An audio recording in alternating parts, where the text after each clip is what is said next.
दुलाराय बर' फरायसा आफादनिफ्राय थांनाय 15 मेआव मोनानि 1:30 बाजियाव जि जालांनाय जखलाबान्दानि जि इन्सिडेन्ट आरो बे इन्सिडेन्टआव जुनमुनि राभा सासे साब इन्सपेक्टर सासे साहसी आरो सासे माने जाखांफुनाय जि माने पुलिस अफिसार बिथांनि जि एक्सिडेन्ट जानानै थैनाय बे जि मोनसे माने खौरां बे खौरांखौ लानानै जोङो फोथायनो हायाखै आरो बिथांनि जि माने अबथिरा थैनाय बेखौ लानानै जों गोथौयै दुखु फोरमायदों। गुबै बाथ्राया जाहैबाय जे थांनाय बे सानबानि गेजेराव जिखिनि तथ्य जिखिनि इनफरमेशन मेडियायाव बा बिभिन्न दिगनिफ्राय जिखिनि जों मोनबाय जुनमुनि राभानि बिमा बिथांनि जिखिनि स्टेटमेन्ट जाय नुग्रा गारि सालायग्रा प्रणब दास बिथांनि स्टेटमेन्ट आरो लोगोसे पस्टमर्टेम रिपर्ट लोगोसेनो जखलाबान्दा सिभिल हस्पिटालनि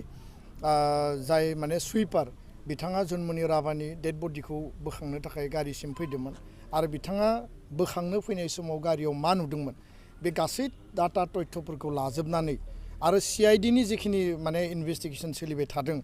बेखौ जोङो नायजोबनायनि उनाव दुलाराय बर' फरायसा आफादा स्पष्टयै जोङो बुंदों जे बियो नर्मेल एक्सिडेन्ट नङा बियो मोनसे मार्डार केस आरो बेखौ माने प्रि डिजाइन कुल ब्लाडेड मोनसे माने डिजाइन बे मार्डार आरो माने नकल माने सना आरो लोगोसेनो जाल नोट बा बायदिसिना जिखिनि माने 2 नम्बरनि खामानि बा माने 420 जिखिनि खामानि सोलिबाय थादोंमोन लखिमपुर आरो नगाव बिनिनो मोनसे बियो परिनाम होननानै जोङो बुंनो सानो। दा जुनमुनि राभाया बे गासै मेटारखौ लानानै इनभेस्टिगेसन खालामबाय थादोंमोन बेखौ जोङो तथ्यआव मोनदों आरो माखासे पुलिस अफिसार माखासे माने पुलिसफोरा माने बै जायफोर जाल नोट बा जायफोर माने बेपारिफोर दङ जायफोरा बिनि थाखाय स्मागलिं खालामो बै मानसिफोरजों गोरोबनानै गोरलैयैनो रां आरजिनाय गोरलैयैनो माने रां खामायनाय बेबायदि माखासे इनभल्भमेन्ट थानाय पुलिस अफिसारफ्रा दिनै बेयाव इनभल्भ जानानै दङ। दा बेखायनो बेयाव पुलिसनि गेजेरावनो पुलिस कनफ्लिक्ट जानायखौ जों नुदों आरो पुलिसानो माखासे पुलिसानो बेखौ डिजाइन खालामनानै दिनै बुथारनायनि मोनसे सन्देह जोङो बेयाव माने नुनो मोनदों। दा बेखायनो दुलाराय बर' फरायसा आफादा जों CBI दाबि खालामबोदों आरो दिनै आसाम सरकार बिथांमोना न'खरनि दाबि रायजो राजानि दाबि आसामनि गासै दल संगठन सुबुंफोरनि दाबि बायदियै बेखौ CBI इनकुवारि होनायनि थाखाय बिथांमोना थिग खालामदों आरो बेखौ लानानै जोङो दुलाराय बर' फरायसा आफादा स्पष्टयै बुंदों जे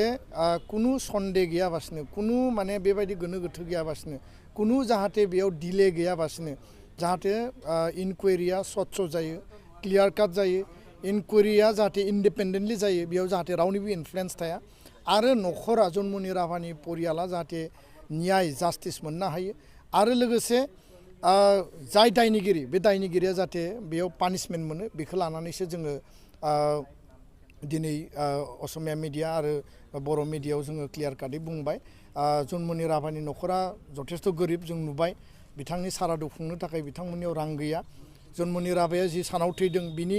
1-2 घन्टा उनाव बिथांनि न'खराव पुलिसा रेड खालामनाय जादों नगाव पुलिसा माने व्हेरेस जुनमुनि राभाया नगाव पुलिसनि आन्दारावनो खामानि मावगासिनो दंमोन बे मोनसे इनहिउमेन माने पुलिसनि एक्सन होननानै जों बुंनो सानो आरो बिथाङा सासे माने ट्राइबेल मानसि जानायखाय ट्राइबेल अफिसार जानायखाय बिथांनि सायाव बेबायदि खालामनाय जादों नामा बेखौबो दा जोङो सन्देह लानो माने बाध्य जादों। दा बेखायनो जुनमुनि राभानि जि मोनसे एक्सिडेन्टजों थैदों होननानै बुंदों बेयाव मोनसे माने गोथौ कनस्पिरेसि दङ आरो जाय दायनिगिरि नगावनि SP-यानो जा बा नोङो लखिमपुरनि SP-यानो जा एडिसनेल SP जि लेयाराव बे षड़यन्त्रआ सोलिदों बिनि माने प्रपार इनभेस्टिगेसन आरो प्रपार जास्टिसखौ नांगोन आरो दायनिगिरिया साजा मोननांगोन बेखौनो जोङो क्लियार काटै दिनै बुंबाय। गोजोन्थों।